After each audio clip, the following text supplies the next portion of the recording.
What would you say for every parent or soon-to-be parent that they should really focus on in creating for their children? What would be the three things would set them up for more greater success emotionally, financially, spiritually, relationship-wise, if they could do these three things for their children? Can I say 5 things? Give me 5 things, please.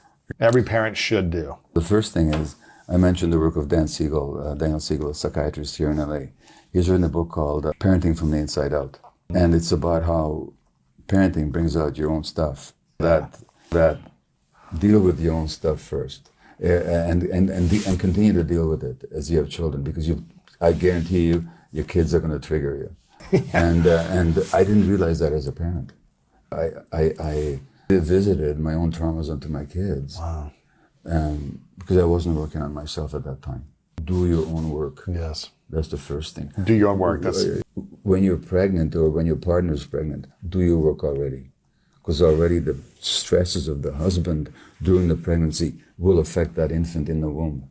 The husband's stresses will also affect because the mom takes on the stresses of the partner. Right. So if you're stressing the mother, you're stressing the child. Exactly. Wow. Work on yourself. That's the first thing. Then there are what a great psychologist friend of mine, Gordon Neufeld, and there's a chapter on this in the book, describes as the irreducible needs of children.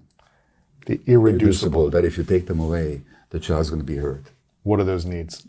First of all, a secure attachment relationship with the parents, where the child feels that he's just welcome, she's welcome, they're just welcome to be in the world in the presence of the parents. Mm-hmm. Not because they're pretty smart, just because they are. Just because they're alive. Just because they're alive.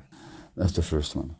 The second irreducible need is what Gordon calls rest, which means that as a child, I don't have to make the relationship work. I don't have to be nice. Prove this. I don't have to absorb the stress of my parents. I don't have to take care of the needs of my alcoholic father. I don't need to create peace for my parents. I don't have to create peace for my parents. I can rest from the work of making the relationship work. That's the second irreducible need.